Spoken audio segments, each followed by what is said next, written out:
ओम शांति। आज 16 दिसंबर 2024 की साकार मधुर महावाक्य है। आज की मधुर महावाक्य में बाबा बोले, मीठे बच्चे, यह पावन बनने की पढ़ाई सब पढ़ाइयों से सहज है। इसे बच्चे जवान बूढ़े सब पढ़ सकते हैं। सिर्फ 84 जन्मों को जानना है। यह पावन बनने की पढ़ाई सब पढ़ाइयों से सहज है। इसे बच्चे जवान बूढ़े सब पढ़ सकते हैं। सिर्फ 84 जन्मों को जानना है। प्रश्न है, हर एक छोटे व बड़े को कौन सी प्रैक्टिस जरूर करनी चाहिए? हर एक छोटे व बड़े को कौन सी प्रैक्टिस जरूर करनी चाहिए? उत्तर है, हर एक को मुरली चलाने की प्रैक्टिस जरूर करनी चाहिए, क्योंकि तुम मुरलीधर के बच्चे हो। अगर मुरली नहीं चलाते तो उच्च पद पा नहीं सकेंगे। किसी को सुनाते रहे तो मुख खुल जाएगा। तुम हर एक को बाप समान टीचर जरूर बनना है। जो पढ़ते हो वह पढ़ाना है। छोटे बच्चे को भी यह पढ़ाई पढ़ने का हक है। वह भी बेहद के बाप का वर्षा लेने के अधिकारी है। तो हर एक छोटे व बड़े को कौन सी प्रैक्टिस करनी चाहिए और ज़रूर करनी चाहिए? तो हर एक को मुरली चलाने की प्रैक्टिस ज़रूर करनी चाहिए, क्योंकि बाबा कहते हैं कि आप किसके बच्चे हो? मुरलीधर के बच्चे हो। अगर मुरली नहीं चलाते हो तो उच्च पद पा नहीं सकेंगे। किसी को सुनाते रहो तो मुख खुल जाएगा। तुम हर एक को बाप समान टीचर जरूर बनना है। जो पढ़ते हो वह पढ़ाना है। जो पढ़ते हैं वह पढ़ाना है। छोटे बच्चे को भी पढ़ाई पढ़ने का हक है। वह भी बेहद के बाप का वर्षा लेने के अधिकारी है। ओम शांति। अभी आती है शिव बाबा की जयंती। उन पर कैसे समझाना चाहिए? बाप ने तुमको समझाया है, वैसे तुमको फिर औरों को समझाना है।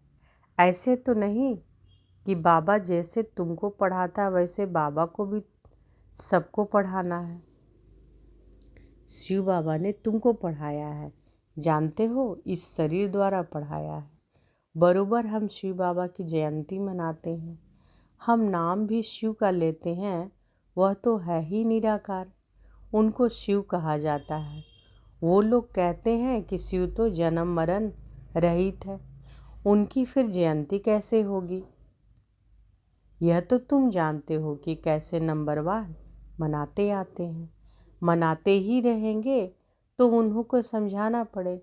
बाप आकर इस तन का आधार लेते हैं। मुख तो जरूर चाहिए, इसलिए गौमुख की महिमा है। यह राज जरा पेचीला है। शिव बाबा के ऑक्यूपेशन को समझना है। हमारा बेहद का बाप आया हुआ है। उनको ही हमको बेहद का वर्षा मिलता है। उनसे ही हमको बेहद का वर्षा मिलता है। बरोबर भारत को बेहद का वर्षा था और किसी को होता नहीं। भारत को ही सचखंड कहा जाता है और बाप को भी ट्रूथ कहा जाता है। तो यह बातें समझानी पड़ती है। फिर कोई को जल्दी समझ में नहीं आता, कोई झट समझ जाते हैं। यह योग और एजुकेशन यानी पढ़ाई, दोनों खिसकने वाली चीज़ें हैं। उससे भी योग जास्ती खिसकता है। नॉलेज तो घड़ी में रहती है, नॉलेज तो घड़ी नहीं बुद्धि में रहती है। बाकी याद ही घड़ी घड़ी भूलते हैं। तो बाबा क्या बोल रहे हैं कि नॉलेज तो बुद्धि में रहती है, बाकी याद ही घड़ी घड़ी भूलते हैं। नॉलेज तो तुम्हारी बुद्धि में है, नॉलेज तो तुम्हारी बुद्धि में है भी कि हम कैसे 84 जन्म लेते हैं।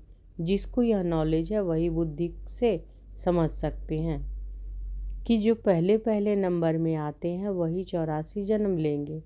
पहले ऊंच ते ऊंच लक्ष्मी नारायण को कहेंगे। नर से नारायण बनने की कथा भी नामी ग्रामी है। पूर्णमासी पर बहुत जगह सत्यनारायण की कथा चलती है। पूर्णमासी को बहुत जगह सत्यनारायण की कथा चलती है। अभी तुम जानते हो कि हम सचमुच बाबा द्वारा नर से नारायण बनने की पढ़ाई पढ़ते हैं। यह है पावन बनने की पढ़ाई, और है भी सब पढ़ाइयों से बिल्कुल सहज। तो यह पढ़ाई क्या है? नर से नारायण बनने की पढ़ाई, और यह पावन बनने की पढ़ाई है, और है भी सब पढ़ाइयों से बिल्कुल सहज।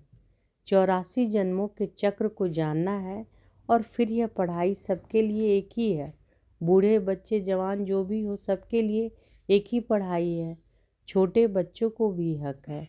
अगर माँ बाप इन्हों को थोड़ा थोड़ा सिखाते रहे तो टाइम तो बहुत पड़ा है।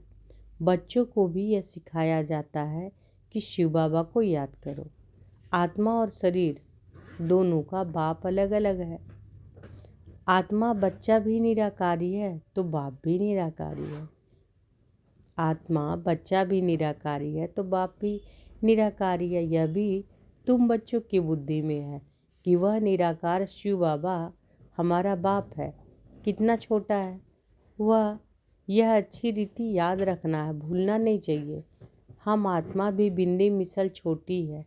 ऐसे नहीं कि ऊपर जाएंगे तो बड़ी दिखाई पड़ेंगी, नीचे छोटी हो जाएंगे।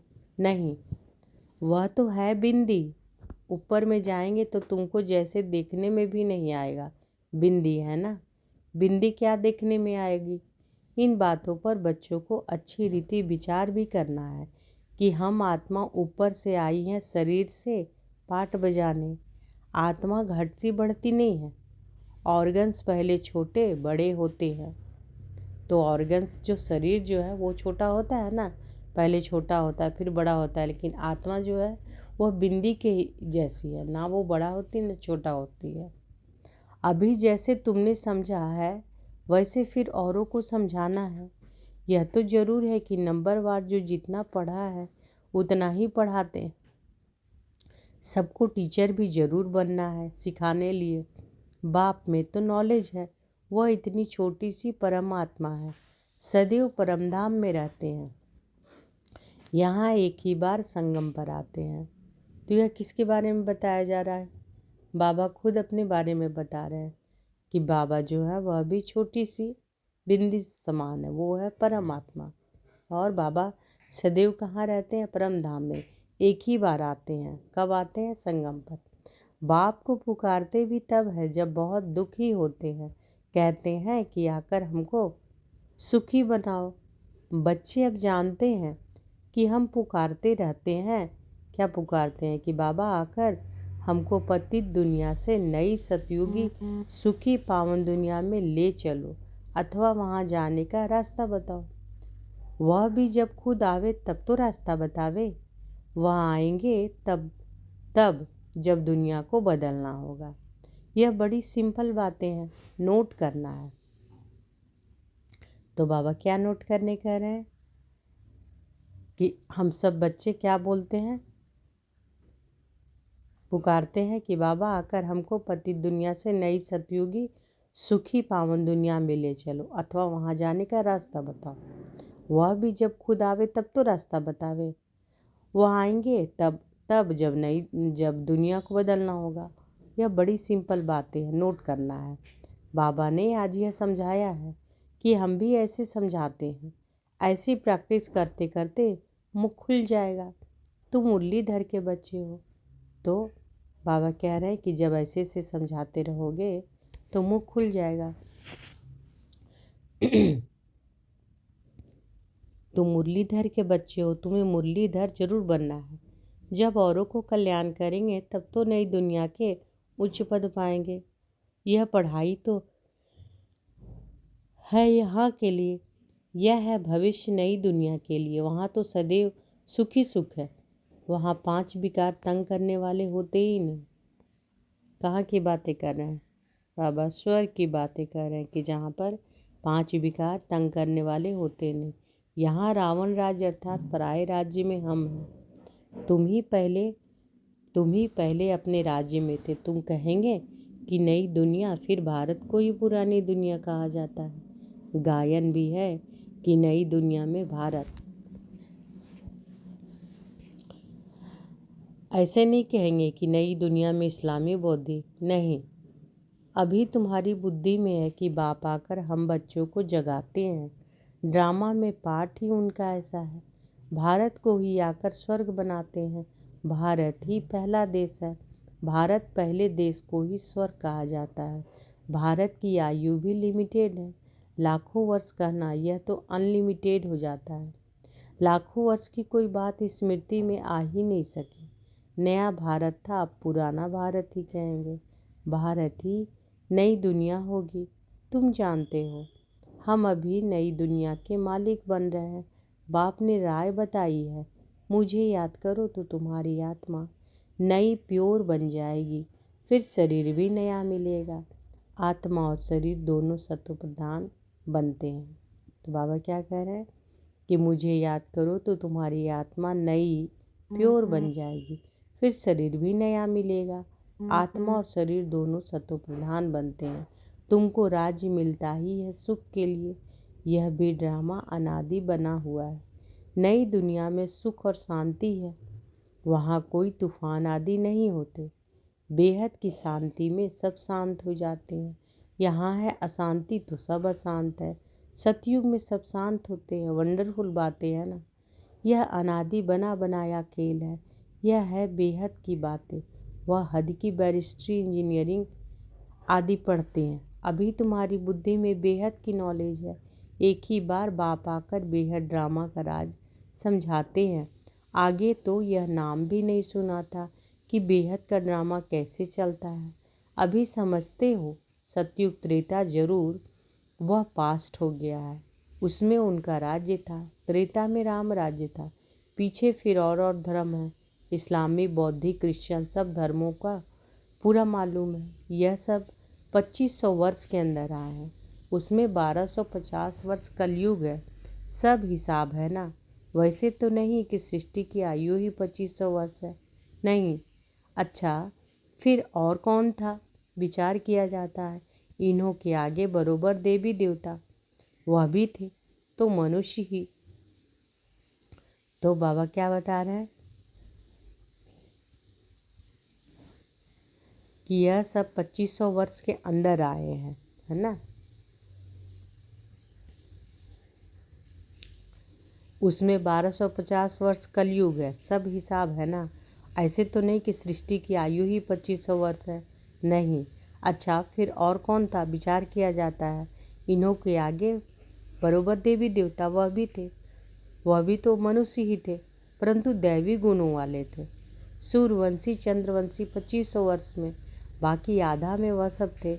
इसमें जास्ती तो कोई हिसाब किताब निकल ना सके। फूल, पौना, आधा, चौथा, 4 हिस्सा कायदे सिर टुकड़ा टुकड़ा करेंगे ना। आधा में तो यह है। कहते भी हैं कि सतयुग में सूर्यवंशी राज, त्रेता में चंद्रवंशी रामराज। यह तुम सिद्ध कर बतलाते हो। तो जरूर सबसे बड़ी आयु उनकी होगी जो पहले पहले सतयुग में आते हैं। कल्प भी 5000 वर्ष का है। वो लोग 84 लाख योनियाँ कह देते हैं, तो कल्प की आयु भी लाखों वर्ष कह देते हैं। कोई माने भी नहीं। इतनी बड़ी दुनिया हो भी न सके। तो बाप बैठ समझाते हैं कि वह सब है अज्ञान और यह है ज्ञान। ज्ञान कहाँ से आया यह भी किसी को पता नहीं। ज्ञान का सागर तो एक ही बाप है। वही ज्ञान देते हैं मुख से। कहते हैं गौमुख। इस गौ माता से तुम सबको एडॉप्ट करते हैं। यह थोड़ी सी बातें समझने में तो बहुत सहज है। एक रोज समझा कर फिर छोड़ देंगे तो बुद्धि फिर और बातों में लग जाएगी। स्कूल में एक दिन पढ़ा जाता है या रेगुलर पढ़ना होता है। नॉलेज एक दिन में नहीं समझी जा सकती। बेहद का बाप हमको पढ़ाते हैं तो ज़रूर बेहद की पढ़ाई होगी। बेहद का राज्य देते हैं। भारत में बेहद का राज्य था ना। यह लक्ष्मी नारायण बेहद का राज्य करते थे। किसी को यह बातें स्वप्न में भी नहीं आए। जो पूछे कि इन्होंने राज्य कैसे लिया, उन्हों में प्योरिटी जास्ती थी। योगी है ना, इसलिए आयु भी बड़ी होती। हम ही योगी थे, फिर 84 जन्म ले भोगी भी जरूर बनना है। मनुष्य नहीं जानते कि यह भी जरूर पुनर्जन्म में आए होंगे। इन्हों को भगवान भगवती नहीं कहा जाता। इससे पहले तो कोई है नहीं जिसने 84 जन्म लिया हो। पहले पहले जो सतयुग में राज्य करते हैं वही 84 जन्म लेते हैं, फिर नंबरवार पीछे नीचे आते हैं। हम आत्मा सो देवता बनेंगे, फिर हम सो क्षत्रिय। डिग्री कम होगी, गाया भी जाता है। पूज्य सो पुजारी, सतो प्रधान से फिर तमो प्रधान बनते हैं। ऐसे पुनर्जन्म लेते लेते नीचे चले जाएंगे। यह कितना सहज है, परंतु माया ऐसी है जो सब बातें भुला देती है। यह सब पॉइंट्स इकट्ठी कर किताब आदि बनाए, लेकिन वह तो कुछ रहेगी नहीं, यह टेम्परेरी है। बाप ने कोई गीता नहीं सुनाई थी। बाप तो जैसे अब समझा रहे हैं ऐसे समझाया था। यह वेद शास्त्र आदि सब बाद में बनते हैं। यह सब होल लॉट है। जो विनाश होगा तो यह सब जल जाएंगे। सतयुग त्रेता में कोई पुस्तक होता नहीं, फिर भक्ति मार्ग में बनते हैं। कितनी चीज़ें बनती हैं, रावण को भी बनाते हैं, परंतु बेसमझी से कुछ भी बता नहीं सकते। बाप समझाते हैं कि यह हर वर्ष बनाते हैं और जलाते हैं।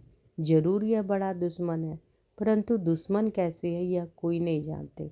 यह समझते सीता चुरा ले गए, इसलिए शायद दुश्मन है। राम की सीता को चुरा ले जावे तो बड़ा डाकू हुआ ना। कभी चोरी की, त्रेता में कहे व त्रेता के अंत में। इन बातों पर भी विचार किया जाता है कि कभी चोरी होनी चाहिए। कौन से राम की सीता चोरी हुई? राम सीता की भी राजधानी चली है क्या? एक ही राम सीता चले आए हैं क्या? यह तो शास्त्रों में जैसे कहानी लिखी हुई है। विचार किया जाता है कि कौन सी सीता। 12 नंबर होते हैं, है ना, राम सीता। तो कौन सी सीता को चुराया?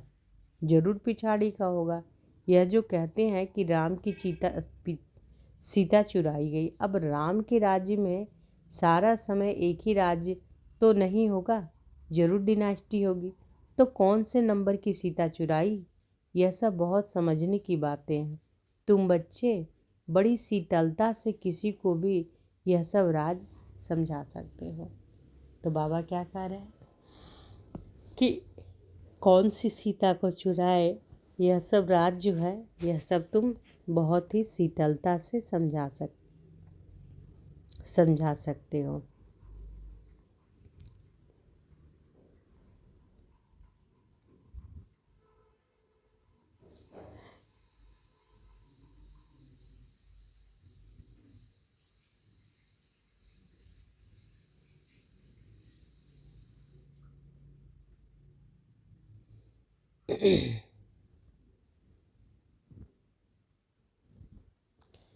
बाप समझाते हैं कि भक्ति मार्ग में मनुष्य कितना धक्का खाते खाते दुखी हो गए।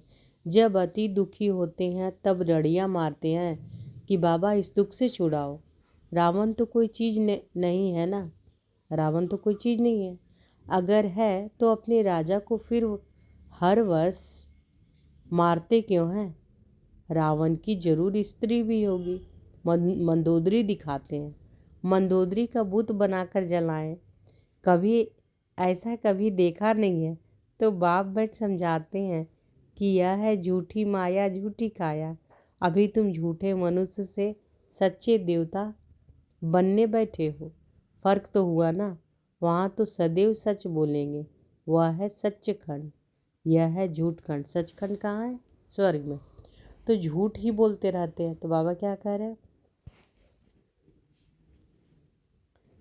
कि जब अति दुखी होते हैं तब रड़ियाँ मारते हैं और कहते हैं कि बाबा इस दुख से छुड़ाओ। रावण तो कोई चीज़ नहीं है ना, रावण तो कोई चीज़ है नहीं। अगर है तो आपने अपने राजा को फिर हर वर्ष मारते क्यों हैं? रावण की जरूर स्त्री भी होगी। मंदोदरी दिखाते हैं, मंदोदरी का बुत बनाकर जलाएं। ऐसा कभी देखा नहीं है। तो बाप बट समझाते हैं कि यह है झूठी माया झूठी काया। अभी तुम झूठे मनुष्य से सच्चे देवता बनने आए। फर्क तो हुआ ना। वहाँ तो सदैव सच बोलेंगे, वह है सचखंड, यह है झूठखंड। तो झूठ ही बोलते रहते हैं। अच्छा, मीठे मीठे सिक्के लदे बच्चों प्रति माता पिता बाप दादा का याद प्यार और गुड मॉर्निंग। रूहानी बाप की रूहानी बच्चों को नमस्ते। हम सब रूहानी बच्चों की रूहानी माता पिता बाप दादा को याद प्यार गुड मॉर्निंग और नमस्ते नमस्ते नमस्ते। शुक्रिया बाबा, शुक्रिया। धारणा के लिए मुख्य सार। आज धारणा करना है। पहला है, ज्ञान सागर बाप जो रोज बेहद की पढ़ाई पढ़ाते हैं उस पर विचार सागर मंथन करना है। जो पढ़ा है वह दूसरों को भी जरूर पढ़ाना है। दूसरा, यह बेहद का ड्रामा कैसे चल रहा है। यह अनादि बना बनाया ड्रामा वंडरफुल ड्रामा है। इस राज को अच्छी रीति समझकर फिर समझाना है। आज बाबा वरदान दिए हैं तो अनुभव करें कि बाबा का वरद हस्त हमारे सिर पर है। बाबा तो हर दिन वरदान देते हैं, तो अनुभव करें कि बाबा का वरद हस्त हमारे सिर पर है। बाबा ने वरदान दिया, पवित्रता की श्रेष्ठ धारणा द्वारा एक धर्म के संस्कार वाले समर्थ सम्राट भव। पवित्रता की श्रेष्ठ धारणा द्वारा एक धर्म के संस्कार वाले समर्थ सम्राट भव। आपके स्वराज्य का धर्म अर्थात धारणा है पवित्रता। एक धर्म अर्थात एक धारणा। स्वप्न व संकल्प मात्र भी अपवित्रता अर्थात दूसरा धर्म ना हो, क्योंकि जहाँ पवित्रता है वहाँ अपवित्रता अर्थात व्यर्थ व विकल्प का नाम निशान नहीं होगा। तो बाबा क्या कह रहे हैं कि आपके स्वराज्य का धर्म अर्थात धारणा है पवित्रता। एक धर्म अर्थात एक धारणा। स्वप्न व संकल्प मात्र भी अपवित्रता अर्थात दूसरा धर्म ना हो, क्योंकि जहाँ पवित्रता है वहाँ अपवित्रता अर्थात व्यर्थ व विकल्प का नाम निशान नहीं होगा। ऐसे संपूर्ण पवित्रता के संस्कार भरने वाले ही समर्थ सम्राट हैं। सभी अभी के श्रेष्ठ संस्कारों के आधार से भविष्य संसार बनता है। अभी के संस्कार भविष्य संसार का फाउंडेशन। स्लोगन है, विजय रत्न वही बनते हैं जिनकी सच्ची प्रीत एक परमात्मा से है। तो विजय रत्न कौन बनते हैं? तो विजय रत्न वही बनते हैं जिनकी सच्ची प्रीत एक परमात्मा से है। तो आज की मधुर महावाक्य में बाबा क्या बोले? बाबा बोले कि यह पावन बनने की पढ़ाई है, सब पढ़ाइयों से सहज है। इसे कौन पढ़ सकता है? बच्चे जवान बूढ़े सब पढ़ सकते हैं। सिर्फ 84 जन्मों को जानना। और हर एक छोटे व बड़े को कौन सी प्रैक्टिस ज़रूर करनी है? तो मुरली चलाने की प्रैक्टिस करनी है, क्योंकि हम सब कौन है? मुरलीधर के बच्चे हैं। तो अगर मुरली नहीं चलाते हैं तो उच्च पद पा नहीं सकेंगे। किसी को सुनाते रहो तो क्या हो जाएगा? मुख खुल जाएगा। बाबा कहते हैं कि तुम हर एक को बाप समान टीचर जरूर बनना है। जो पढ़ते हो वह पढ़ाना है। छोटे बच्चे को भी यह पढ़ाई पढ़ने का हक है। यह है बेहद के बाप का वर्षा लेने का अधिकारी है। और बाबा क्या बोले कि ज्ञान सागर बाप को जो रोज बेहद की पढ़ाई पढ़ाते हैं उस पर क्या करना है? विचार सागर मंथन करना है। और जो पढ़ा है वह दूसरों को पढ़ाना है।